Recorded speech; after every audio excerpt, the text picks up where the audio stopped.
জয় গুৰু শংকৰ। শুনি গুৰুজনে দুই পৰম খিতে ঠাকুৰ তাক চাখিলা তুলি হাতে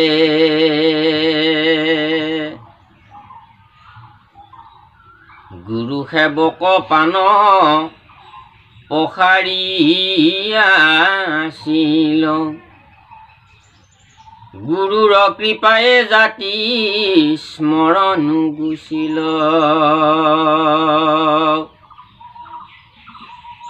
এদিন এটা কাহিনী, বৰ অলৌকিক কাহিনী এটা ভকত সমাজৰ মাজতে ঘটিল। এই কাহিনীটো বৰপেটা সত্ৰৰ কথা। যে এজন পাণ পখাৰী আছিল, অৰ্থাৎ পাণ বিক্ৰী কৰি জীৱিকা নিৰ্বাহ কৰা এজন ভকত আছিল। গুৰুৰ কৃপাত এই ভকতজন জাতিস্মৰ আছিল। জাতিস্মৰ মানে পূৰ্বজন্মৰ কথা যি মনত থকা শক্তি। গুৰুৰ কৃপাত একান্ত ভক্তিৰ যোগেৰে এই ব্যক্তিজনে এই শক্তিটো লাভ কৰিছিল। বৰপেটা স্থানে গুৰুজনৰ আখিয়া প্ৰসংগ শুনো আকৌ সৰ্পবৰ অন্তৰ্যামী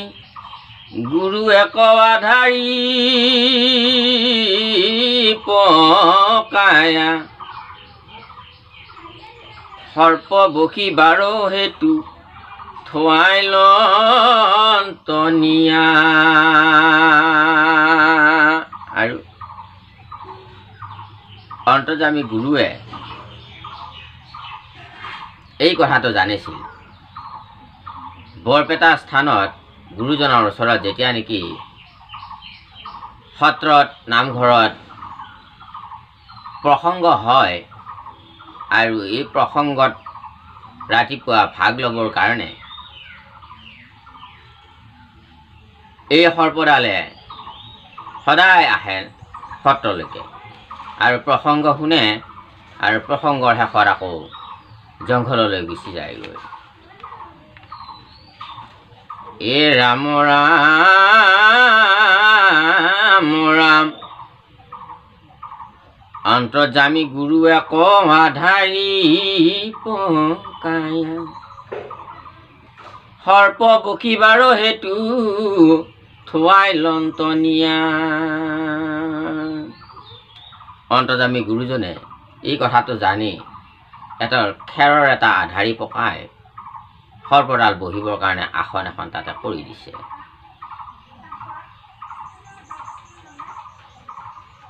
প্ৰসংগত নাম যশ শুনে প্ৰতিনিত প্ৰতিদিনে সৰ্প আখি বহি থানত। আৰু সৰ্পডাল আহে আৰু সেই খেৰৰ আধাৰীটো আহি বহে আৰু সদায় প্ৰসংগ শুনে। প্ৰসংগ শেষ হ'লত আকৌ জংঘললৈ গুচি যায়।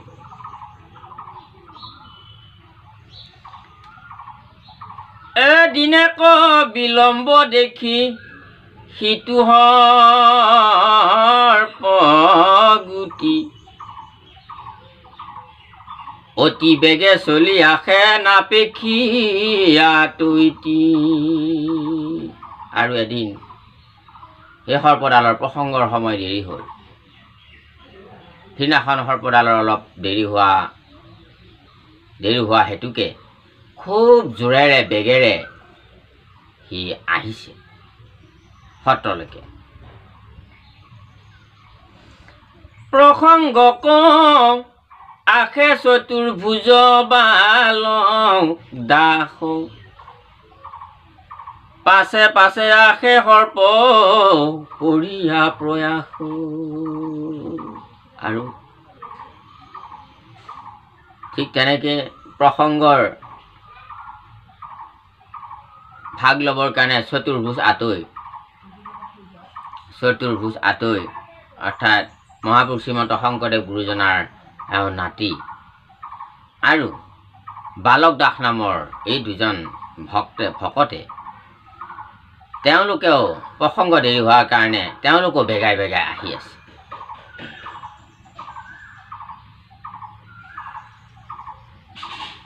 ৰাম হৰি ৰাম ৰাম এই আচম্বিতে আগে সৰ্প তাৰা সবে দেখি ভয় ভৈলা দংশে বুলি খানি কোনা পেখি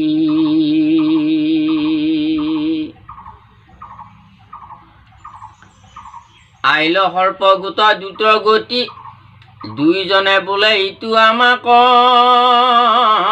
দংশিতে আইলা সৰ্প গোট দ্ৰুত গতিয়া চম্বিতে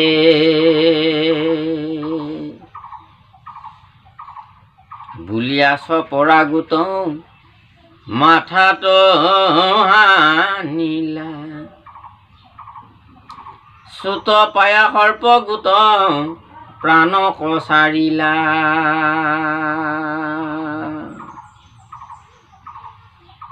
আৰু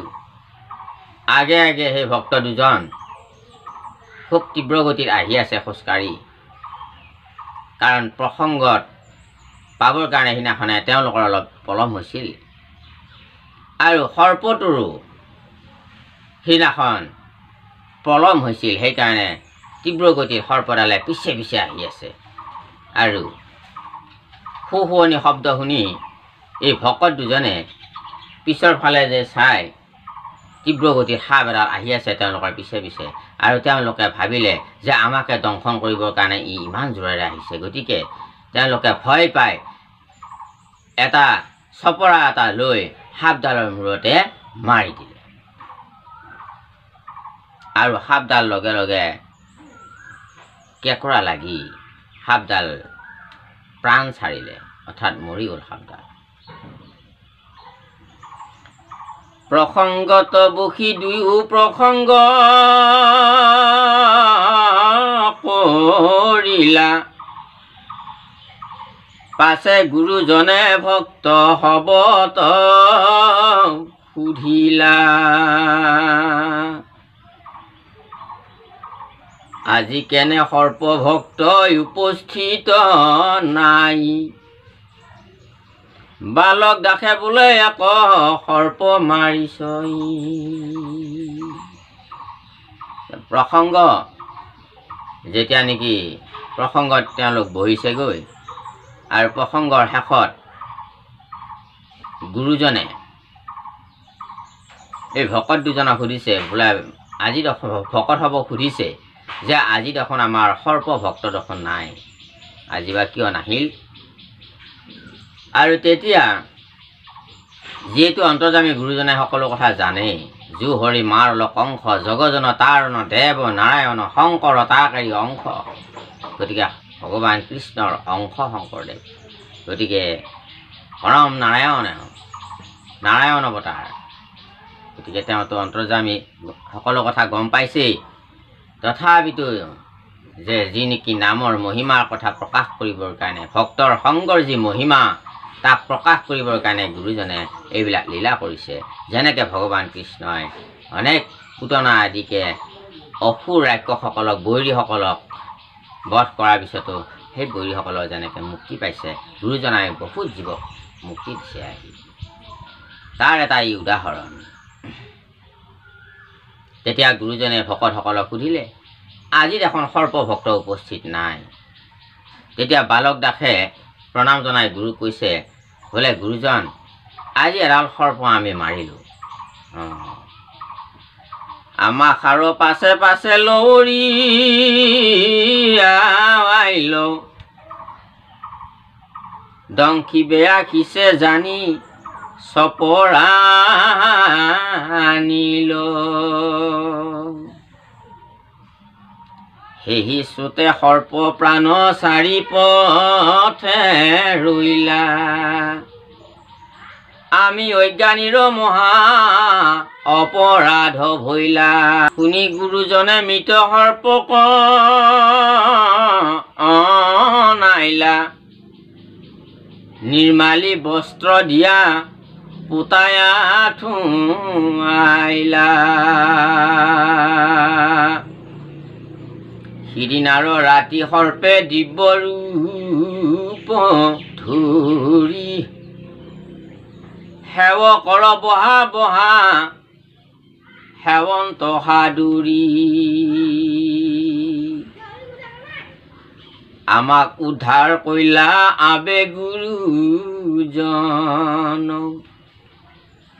বুলি বৈকুণ্ঠক গৈলা দেখে ভক্তগণ সেৱকে দেখিয়া গুৰু চৰণে জনাইলা সাক্ষী গুৰুজনে তাৰ বৃত্তান্ত কহিলা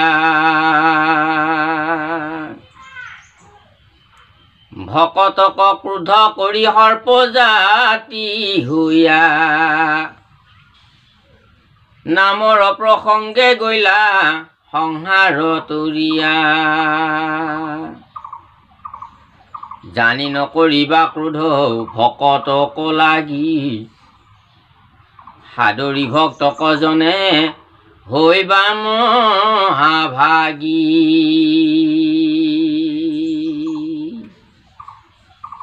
আৰু সেইদিনাখনে সৰ্পটো গুৰুজনাই নিৰ্মালী আৰু এখন বস্ত্ৰ দি সৰ্পডাল পুতি থোৱাৰ ব্যৱস্থা কৰিলে আৰু ভকতসকলে সৰ্পডাল পুতি থলে আৰু সেই ৰাতি যি নেকি সন্ধিয়া প্ৰসংগ হয় এই প্ৰসংগৰ শেষত সেই সৰ্পডালে এটা দিব্য ৰূপ ধাৰণ কৰি এটা চতুৰ্ভুজ ৰূপ ধাৰণ কৰি বৈকুণ্ঠৰ পাৰিঘৰৰ নিচিনা ঠিক সামঞ্জস্য শৰীৰ এটা ধাৰণ কৰি সেই বৰপেটা সত্ৰত নাম গাই থকা ভকতসকলক প্ৰসংগ কৰি থকা ভকতসকলক প্ৰসংগৰ শেষত সকলোকে সেৱা জনাই বৈকুণ্ঠলৈ গুচি গ'লগৈ আৰু সেৱকসকলে ভকতসকলে এই কাহিনীটো স্বচক্ষুৱে চাই আছিল বুলি শাস্ত্ৰত উল্লেখ কৰিছে কিন্তু সেই সময়ত গুৰুজন প্ৰসংগৰ শেষত হয়তো তেখেতে নিজ কোঠালৈ গৈছিলে আৰু গুৰুজনক আহি সকলোৱে এই কাহিনীটো জনালে শংকৰদেৱ গুৰুজনাই লাহেকৈ এটা হাঁহি মাৰি সেৱকসকলক কৈছে যে এই সৰ্পটোৰ বৃত্তান্তৰ কথা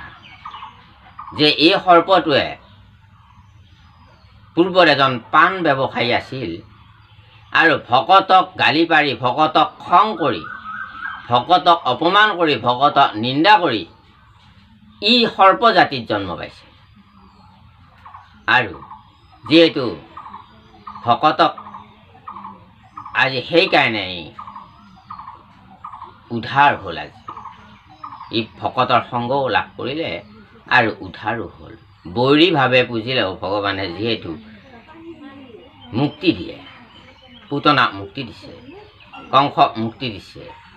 ৰাৱণক মুক্তি দিছে হিৰণ্যকশিপুক মুক্তি দিছে বৈৰীভাৱে চিন্তিলেও ভগৱন্তক পোৱা যায় আৰু প্ৰেমভাৱে ভজিলে আপুনি কি নাপাব গতিকে গুৰুজনে তেতিয়া ভকতসকলক কৈছে যে কেতিয়াও ভকতক ক্ৰোধ কৰিব নাপায় ভকতক আদৰ সম্ভাষণ কৰিব লাগে সেৱা কৰিব আদৰ কৰিব সেইজনে সংসাৰ তৰিব মহা পাপৰ পৰা তেওঁলোকে নিবাৰণ পাব ভকতসকলে শুনি এই কথাটো এহি মতে সেৱকক গুৰু দেখাই লন্ত শুনি সেৱক মহা আনন্দ ভৈলন্ত আৰু ভকতসকলৰ এই কথাখিনি শুনি খুব আনন্দ পাইছে আৰু সেইবাবে ভকতসকলে এই ভক্তি ধৰ্ম প্ৰচাৰত নৱ বৈষ্ণৱ ধৰ্মৰ প্ৰচাৰ যেতিয়া আৰম্ভ কৰিছিলে গুৰুজনাই প্ৰচাৰ কৰিছিলে আৰু তেতিয়া নানান আহুকালৰ নানান বাধাৰ সৃষ্টি হৈছিলে আনকি কোচ ৰজা চুহুংমুহুং দিহিঙীয়া ৰজাই মহাপুৰুষ শ্ৰীমন্ত শংকৰদেৱ গুৰুজনাৰ জোঁৱাই হৰিচৰণ ঠাকুৰকো শিৰচ্ছেদ পৰ্যন্ত কৰিছিলে এনেকুৱা নানান বাধাই আহিছিলে তেওঁলোকে আপোনাৰভাৱে গুৰুচৰিত বৰচৰিত পঢ়িলে সকলো পাব তথাপিতো গুৰুজনাৰ এই মহিমাবিলাক দেখি ভকতসকলে কিন্তু পিছুৱাই অহা নাছিল সদায় সমস্ত ত্যাগ কৰি কেৱল হৰিনাম ধৰ্মকে সাৰ কৰি বুকুত বান্ধি লৈছিলে আপোনাৰভাৱৰ এই ভিডিঅ'টো চাই এই পাঠভাগ শুনি আচলতে আনন্দ পালে তেনেহ'লে চেনেলটো ছাবস্ক্ৰাইব কৰি ৰাখিব এইবাবেই ইয়াৰ পিছৰ পাঠভাগ যেন আপোনাৰভাৱে পোনে পোনে আপোনাৰভাৱৰ মোবাইলত যাতে উপলব্ধ হয় চেনেলটো ছাবস্ক্ৰাইব কৰি ৰাখিব আৰু লগতে লাইক কমেণ্ট কৰি আমাক এটি উৎসাহ প্ৰদান কৰি আপুনিও এটা পুণ্যৰ ভঁৰালত আৰু এটা পুণ্য জমা কৰক কৃষ্ণ হৰি ৰাম অজানিকৃত ভুল ভ্ৰান্তিৰ বাবে মাৰ্জনা বিচাৰিছোঁ।